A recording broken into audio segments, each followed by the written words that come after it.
It's funny when I was watching one of your videos, it was the montage that you'd put together, and like everybody says, carnivore gave me my life back. And I was like, that is not me. I don't feel like that at all. I feel like carnivore gave me a life And how did you find Carnivore?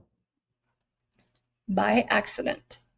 So this whole thing begins for me when I'm 18, and I found out that I have a really terrible reaction to MSG.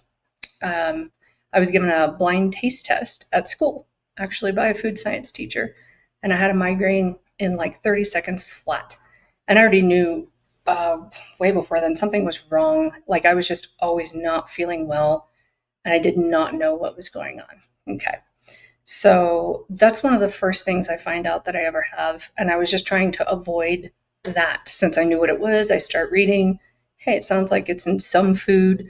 Maybe I can eat my way around this. All right. So fast forward through time, and this progresses to I'm realizing I've got other things going on here. So to give you like more context to what's going on, I wasn't diagnosed until I was 24. I have PCOS, but the onset of everything started when I was 8. So, quite literally, I am like the definition of a shelf stable body. Okay. My body and fat are friends. They don't ever want to leave each other. So, when puberty starts setting in, PCOS for me kicked in. I'm insulin resistant and my weight just skyrockets, but it's not necessarily overnight. So, I would go through these periods of, oh gosh, years where I would just literally stay static at whatever weight I was. And then all of a sudden, bam, bam, bam, bam, bam, I'm gaining weight. And then I'd stop. And then I'd gain weight and then I'd stop. And there was never any answers. It was always the adults in the room were like, well, you need to go outside and play more. If only you weren't so lazy. If only you didn't eat this, that, or the other, all the things other than there might be something wrong with you, right? So by the time I'm 18 and I'm like, oh my gosh, something is wrong. And then I find out about the MSG. Then I'm like, I need to learn. Okay. So at this point, I decided I'm really done with listening to adults and doctors. If they can read, I can read. If they can learn it, I can learn it. So I literally just start hitting the library. I start looking up everything I can, especially about food labels. Found out about how much legalized lying is allowed. Found out about how much they really don't have to list ingredients. They put it under other names. So you still run the risk of constantly bumping into an ingredient that you are, having a reaction to. So in the meantime, my weight is still increasing, although not quite as fast as it had. So to give you an idea as to how fast I could go through this, I was a totally normal body size up until the age of 7. So then by the age of 8 is the first time I gain a little bit of weight. And then by the age of 10, I'm wearing a size 14. Most women never hit a 14 until they've had a kid or two.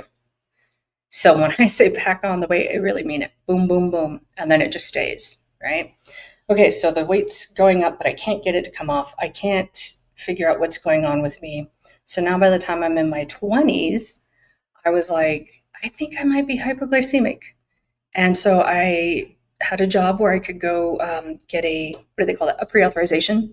And so I just booked an appointment with a new doctor and said, hey, I'd like to go talk to a nutritionist. I think this might be what's wrong with me.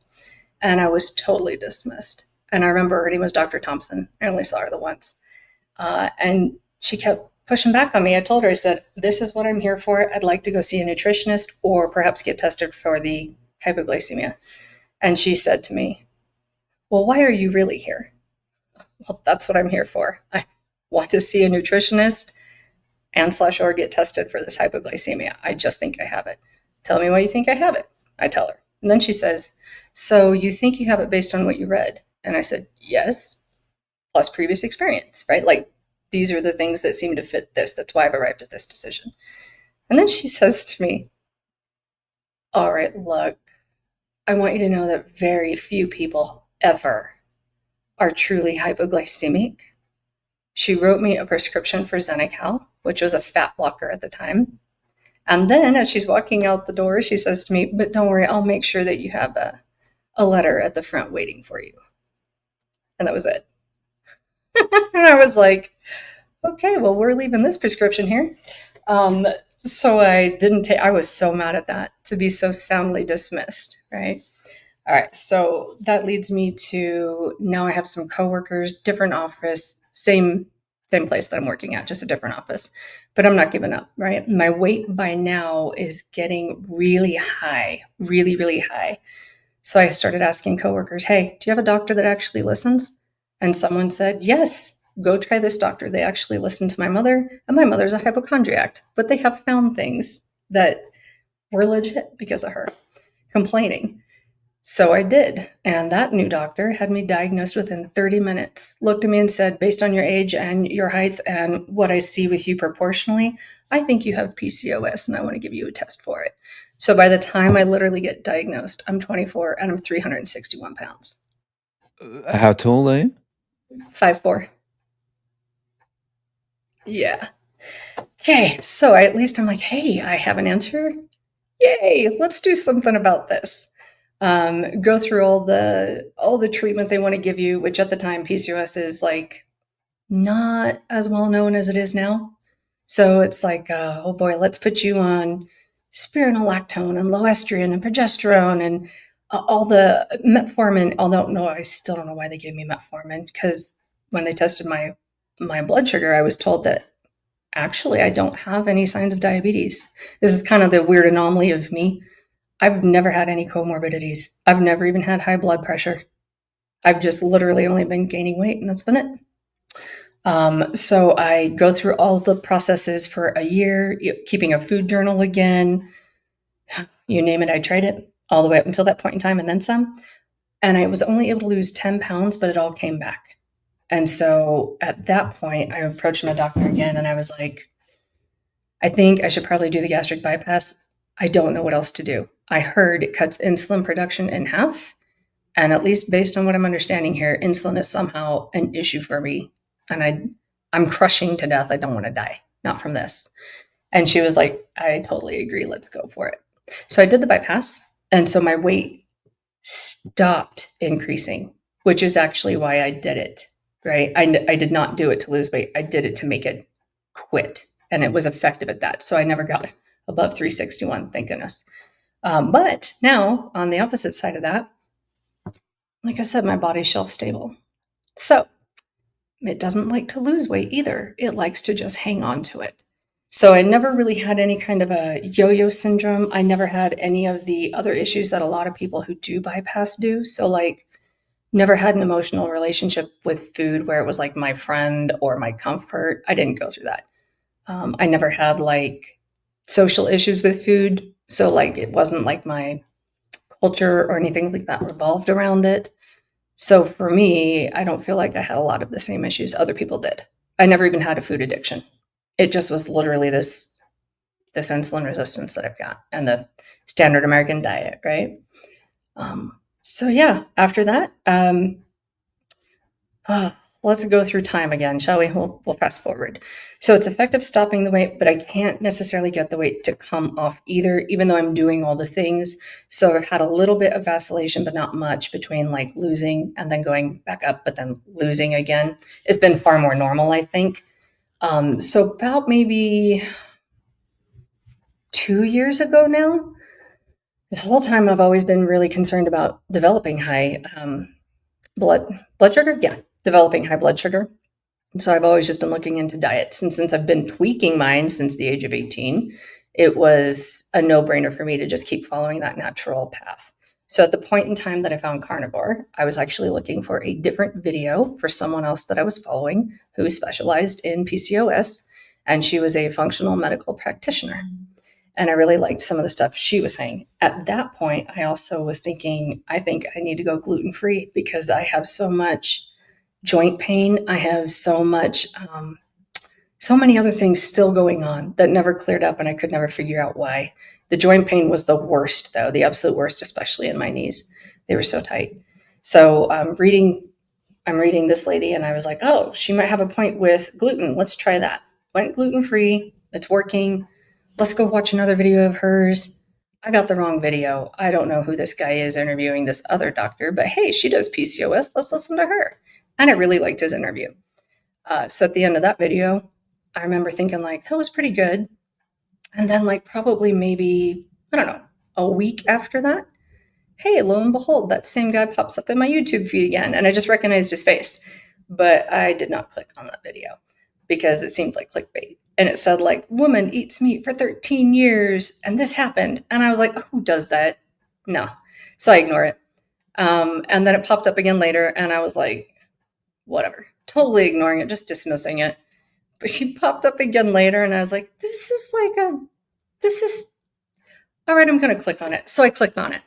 And I was like, well, I liked the interviewer. Let's just watch it. And it turns out it was Dr. Barry talking to Kelly Hogan. And so I'm listening to her, and she's talking about all of her experience going to the doctor and what the one doctor said to her right before he retired about eating meat and maybe throwing spinach on occasion and he'd be happy. And I was like, oh, this is intriguing to me. So in the meantime, I can't remember the whole trajectory now because it's been a hot minute. But in the meantime, I'm better, but not getting better. I can tell I've got other things going on. So I had like a lot of hair loss after some of my surgeries. I've had surgery several times. So my hair was getting really thin. It was refusing to grow. I didn't know why. The joint pain was getting worse. The body pains and aches that I could never pinpoint were getting worse. All the headaches, the rosacea, all the brain fog, all the things just getting worse. And So at during, this, sorry to interrupt, at this stage, you're still around 360 pounds? I don't think I was a 361, but probably 330 because I'd gone through a couple rounds of adrenal fatigue. I had gone through a lot of stress, just a lot of stress that would keep my cortisols high. And with PCOS, women usually have a much easier time of flooding their body with cortisol and staying high. So I go through terrible sleep. So sleep, either basically you go until you're dead. So either you're on the sleep cycle or you're not. I had a lifetime of never being able to fall asleep, couldn't stay asleep, sleep like maybe every 3 hours you're up on the dot, like go for 48 hours with no sleep. It was always a wreck. It was rough. So I think by the time that I saw Kim Berry, I was probably back about like 330, maybe 327, right around in there.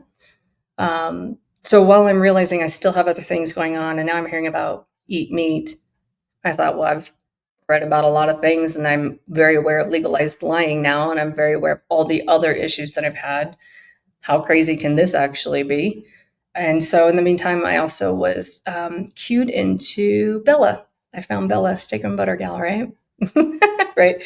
And she had Sally Norton on, who started talking about oxalates. And so I already knew what oxalic acid was. I did not know about where it came from and that it's in all plants.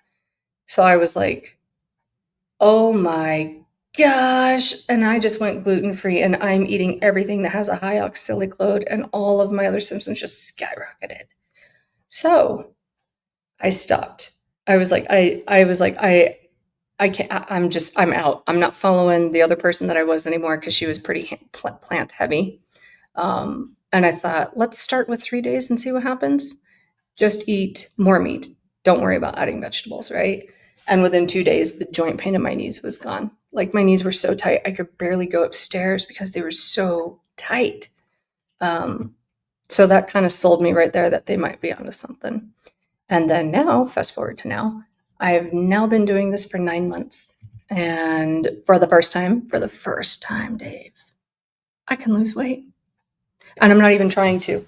I know, it's amazing. I'm not even trying to. It's not I didn't do what I've done for fat loss because I was like, I could never get it to work, right? But the fact that I can like eat like this and my hair is growing back and my rosacea has died down and I actually go to sleep. Oh my gosh, I think I'm in bed by like 9 and I get up at 3.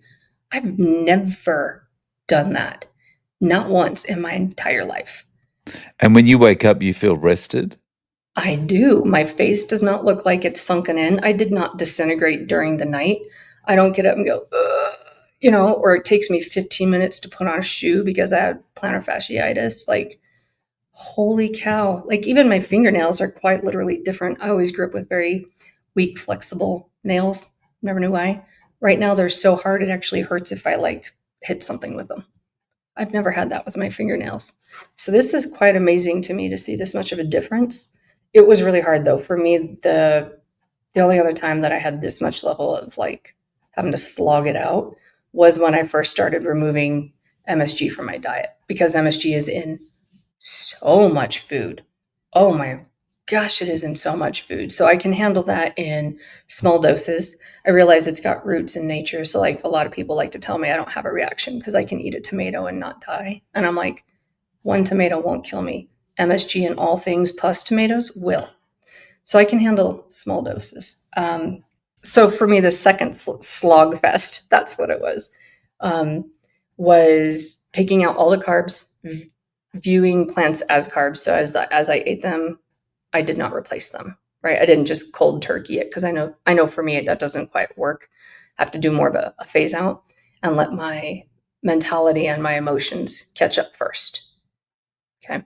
And so it was July of last year when I decided to do this 100% of the way. I'm not strict carnivore, not at all, but I definitely went carnivore, right? So I started opting for just always having a high fat something, learn how to make butter bites, all the standards. So it took me until December 10th to actually feel like this was doing something. I remember because December 10th, I don't know what it was. I woke up that day and I was like, I have energy? Why am I up at 3? I'm never up at 3. I'm usually up at 3 because I stayed up all night, not because I got up at 3. But It's funny when you have a moment like that. It's like, why am I awake at 3? Second question, why don't I feel like crap? yes, yes, 100%. Why don't I feel like crap? What's wrong with me? so, so it was December 10th. It's like almost like my second birthday, maybe. And it hasn't stopped since then. So it took me, I think, that long just to even get fat adapted. And then in the meantime, while I'm going through all this, I just didn't stop learning. So I kept going back and watching all the doctor videos, all the standards, right? Dr. Chafee, Dr. Barry, Dr. Kill. It's like all the standards, right? And on top of that, I also started paying more attention to Sally Norton and all of her points about oxalates, what they are, where you find them, how come spices could even be an issue. And what I'm really surprised at right now is this some major changes that I've noticed in terms of taste. I always just liked bread, pasta, tortillas. I liked it. I don't want them now. When I eat them, if I even try, it tastes like mold or something or dirt. Like it does not taste good to me. Um, I always was accused of being an over salter. I cannot believe how much I do not want salt now. Like I am really surprised how sensitive I am to that. And then the same thing with spices. I love cooking. I always loved cooking, and I had like, oh my gosh, I had so many spices. It was ridiculous. I should have opened my own store. All right, because I loved spices, and now I don't even want to reach for them.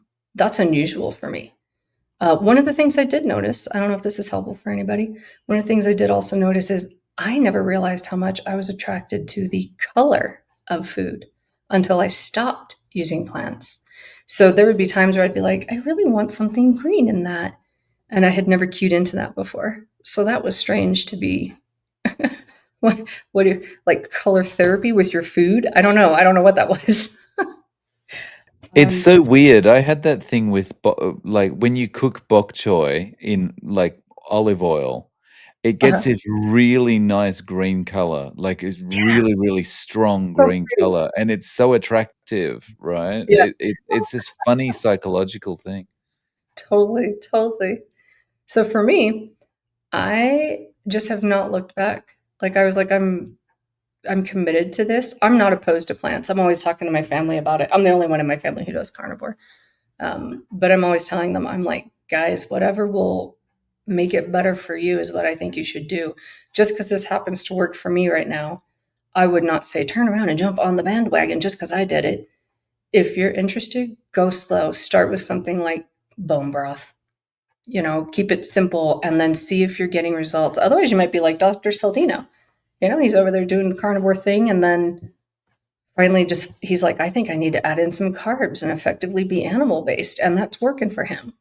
So that's always my take on it. I don't think anybody should just, it's funny, but I view carnivore kind of the same way that I view the gastric bypass. don't do it just because someone else did it. What worked for them might not work exactly the same for you. So I don't think it's extreme, and at the same time, it is. It's extremely different, is what it is. And if you don't have a strong enough why, if you're still battling like all of your family and friends, all the people who like to push food on you, all the things that go with being fat, you're going to have a rough time. I'm not the same. I get that. But I've also had a really different journey. I just learned to push back real early and stop listening. Actually, no, stop listening. Stop listening to doctors. I will consider what they say, but I'm not going to listen to them just because they have a degree. If you can learn it, I can learn it. Yeah, and, like, when you have things for when you have conditions and illnesses for an extended period of time, and everything the doctors tell you doesn't have any effect, it really hardens you to that kind of the Yeah. doctor's superiority complex, you know? It's so bad. It's true. I will If I see fit to disagree with you, I will disagree with you. I really don't care how well trained you are. Speaking of which, I saw that video that you did about the doctor who was trying to make the analogy about people flying airplanes who are trained versus YouTube videos. And here's me. Hold up, I got some questions, and yes, I will ask them. And you will satisfy my intellectual curiosity before I even remotely take you seriously. But I realize that's not the way everybody had to go down with this. Yeah. So, like, at this stage, Mhm. what you've been full carnivore since December 10. Well, since July. Since July, but July, you only noticed the I changes. finally noticed the change December 10th, and so Right, now I'm on month 9. right. And so what's the status of things as far as weight and PCOS? The PCOS is just gone? There's no. That's harder for me to answer because I actually don't live in the same state now, and so I don't have access to all the records when I moved out here. But so this is what I can tell you. I still have never had another comorbidity, not even high blood pressure. They're still not concerned about anything with my A1C levels or my blood. I have never been recommended to go back on any pill, not metformin, not progesterone, none of those. And then actually at this point, I'm amazed, and I'm not kidding you. I keep thinking the scale is lying to me. I've actually lost just 32 pounds only by switching to all meat. Well, that's not entirely true. I do sometimes eat cheese. Switching to carnivore. That's the best way to say it. Switching to So carnivore. so you're under 300 now? Yeah. For the Oh, first time in nice. how many years, I'm like, should I age myself? I'm 47. So, am I But 47? I'm 47, so 48, somewhere in so there. So that's 37 years you've been over 300 pounds. That Yeah. must, like, that's life changing. It's funny when I was watching one of your videos, it was the montage that you'd put together, and like everybody says, carnivore gave me my life back. And I was like, that is not me. I don't feel like that at all. I feel like carnivore gave me a life. It didn't give it to me back. I didn't get one when I was a kid, but I got one now. Wow, that's that's quite, yeah. It It's 180. yeah, it's tough when you think, like, at 10 years old, and that was, you were at that weight, and no one's helping because everyone's just, Judgmental. yeah, you're eating too much of this, and The easy I guess answers, low fat, just eat this low fat thing. It's probably. that and also like I think it's also what was it? I think it's BF Skinner at that time, who's a really big psychologist, and he was huge on behavioralism. And so he had a lot of sway, or at least his thoughts did. I think he might have died by the time I'm 10. But that was also very much the mindset of the adults in the room, so to speak. It was like, well, it's all about your behavior. Just develop more willpower. Just don't eat things. And I'm like, well, I'm 10. It's not like I have boatloads of candy stored somewhere. It's not like I'm buying my food. Like, what do you want me to do? I am outside playing. I love climbing trees and catching bugs, and I did it all the time. Um, so yeah, it's pretty disheartening when you realize, at least when you get older. You don't make sense of it when you're younger, but when you get older and you're like, man, so many adults just missed the mark, didn't care enough to ask more questions, left you to your own devices, really, and then just Is judged you for it. is it almost like I'm just as you're talking there, I kind of feel like it's something, as you say, you don't notice at the time, but as you get older, you start to think, well, everyone just dismissed me. Yeah, yeah, totally. You just, well, at least for me, I should just say, in my experience anyway, you just don't get to count. And then it's equated with, obviously, you're completely incapable of anything. Just look at you. Oh my word, I cannot believe how much fat cells matter to other people. The entirety of you is contained in where your fat cells are at and how much you have of them. Um, but this is awesome that in such a short period of time you're seeing improvements, especially waking up so early feeling good. I Um, am surprised at that even now. so I imagine there's probably a lot of people in your position who, they just feel like they've drawn the short straw because it's problems that have been with them for so long. So Hmm. to start seeing improvements, how have you been eating day to day? So for me, okay, this is a minor segue. Feel free to edit it out if you want, but I don't care if it stays in either. I have something called dyscalculia, which actually means my ability to do proportions, spatial relations, division, things like that is altered. It's essentially like like dyslexia, but with math and related concepts. So for me, I literally started like this. I realized I cannot. Um, It's easy to describe, but hard to make sense of. I cannot look at something and judge what it is, meaning I cannot look at a amount of something and think, oh, that's precisely a pound. I can't do that. It's a spatial relation, and I literally don't have the wiring to do it. So what I did is I did what everybody tells you not to do. I started with a scale. So I was, as I'm learning more about what exactly is carnivore, don't just eat lean meat, eat high fat, all that, I'm like, I care a lot about a pound. A pound. Okay, then I need to know at least what a pound looks like. So I literally just started with a small kitchen scale and I would measure out a pound, right? And then I would be like, let's just try eating this. I never worry about forcing it all in. I never worry about finishing the entire plate of anything. I literally just want to eat until I am satiated. Okay. Part of my particular issue is that with the PCOS, all of my hormones are off. So, like ghrelin, leptin, and insulin are all at war in my body. And so, it's taken me even this long to actually be able to do something like eat 3 times in one day because I don't feel hungry. It always feels like I'm forcing food in. So, I had to really go through like a long reset to get to the point where I could even eat 3 times a day or actually feel the physical signs of hunger. What really helped with that is steak and butter gang.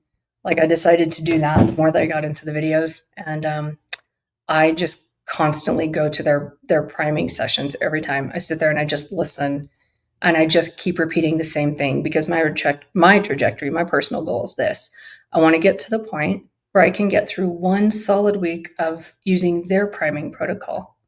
That's all I want to do right now. And so that's all I aim for. And I have yet to do it in 9 months' time. But for me, I keep making every swap that I can. I swap up whenever I can. I don't have any plants in my house now. I always had peppers and onions. I loved them, right? I still love an onion ring, but they're not my mainstays. And I'm also not someone who had an addiction issue, so I can moderate. I don't need to have the whole package of something to feel good about eating whatever. I can be done with it. So for me, I think what's most important is number one, mindset. That's why I knew from January to December, I also needed to let the rest of my mindset and emotions catch up, not because it was so centered on food, but because it's a big change. You're still, you go to the grocery store and you're like, I can't eat anything, except that's not true. You can, but you have to really like learn how to do that once you get in there. Now I'm totally comfortable with it, and I'm in and out of the store so much faster. It's really nice. I like that. Um, and I don't know how many other people in my position. That's a good question. Usually, when I hear people talk about their personal stories, weight like this tends to come on the back of like either serious addiction issues or like alcoholism, which is an addiction issue, or like sometimes it's the yo-yo syndrome, health-related crisis. Generally, not always. It's like a woman who's had several children and then other complications. And so I always feel, I wouldn't say isolated, but I feel like I'm still atypical. So, often when I have people on that talk about priming and steak and butter gang, like one of the most common comments I get afterwards is, "What's priming?" So, could you explain that a little bit, please? Oh boy, I hope I get this right. Um, Priming is a protocol that I like the way that they say it sometimes. It's meant to be a way to make sure that you can approach a fasted state from a feasted state. So you never have to fast, but if you wanted to, the point gets made repeatedly. You know how to fast. Do you know how to feast? Because your body's going to fight you. It's going to want to say, wait, I'm in a starvation mode, unless it gets the signals that nutrition is available, that it gets the signals that, like, you are not in a um, death spiral. You don't need to hold on to this fat body. You're doing okay. You're eating nutrient dense foods. Dense, cute. Um, so that's the exact same mentality that I try to use. I'm not worried about fasting right now, but have I ever learned how to eat beyond just being handed a package of food or told a potato was good for me? Have I learned how to actually feast? So that's where I stay right now, is I just want to make it through one solid week of learning how to eat 3 times a day. And I have yet to do that. And that's fine. There's no race to get this done. There's no um, oh goodness, there's no competition. I'm never going to match Limitless Lindy, for example. Like, that's just not going to happen, right? And I don't need it to be that way. I don't think most people feel like that. I hope they don't. Um, but I just realized it's not everybody else's tenor. Mine's very, very different. So, your plan now is just to continue the way you're going. You don't see any reason to go back. Yeah. So at this point, I'm like, no, I just plan on being carnivore for right now till the rest of my life. Unless something else comes up, I don't see a reason to go back and experience all that pain again. I don't see the reason to go back and have the brain fog or the energy drain or feel like death warmed over 5 times after a full night of sleep and maybe a supposedly good meal. I don't miss any of that. I don't even, half the time, I don't even know how I graduated. Seriously, I do not know how I got out of high school with a degree. I can't remember most of what I did because of the intensity of the brain fog. Um, yeah, so for me, it's pretty high. Like, I'm sure because I never had a doctor check. I probably had all other kinds of hormonal things going on that had they bothered to look, you probably would have caught then. But I didn't know, you know.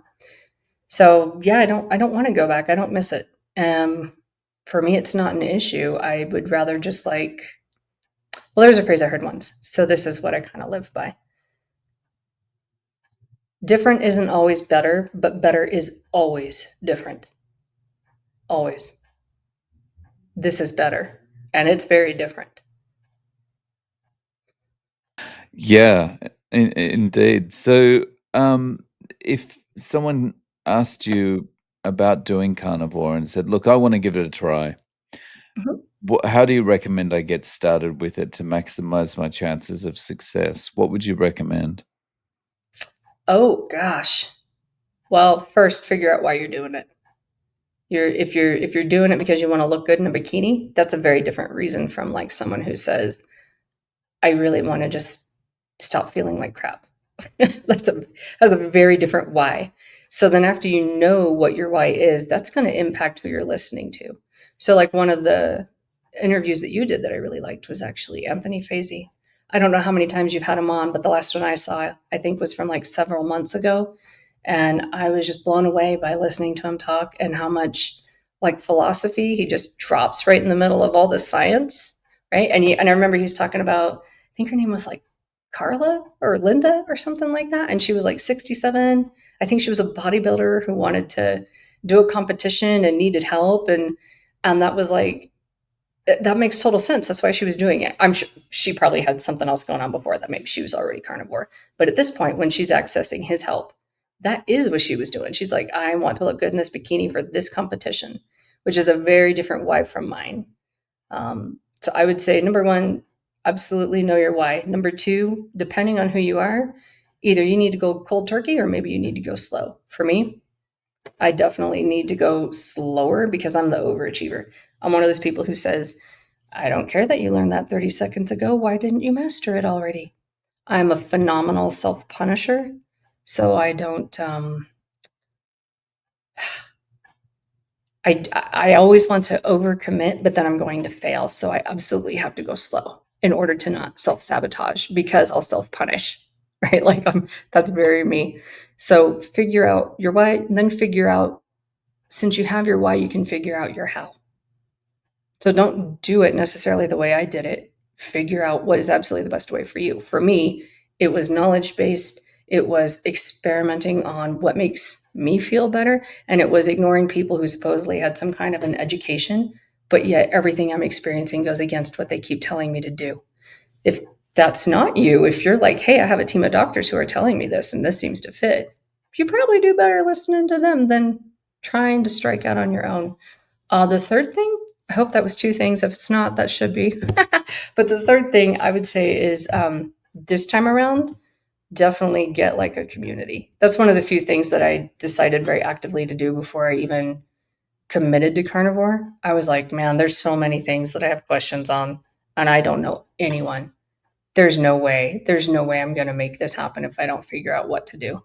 So that was why I decided on Steak and Butter Gang. And it's so funny because that guy, Todd, Carnivore Cure, he will say that. He'll say, like, I'm always a lone wolf. And so I probably would have died if I hadn't have met Lindy. And Lindy turned me on to the Steak and Butter Gang. And he's like, so yes, absolutely use committed community.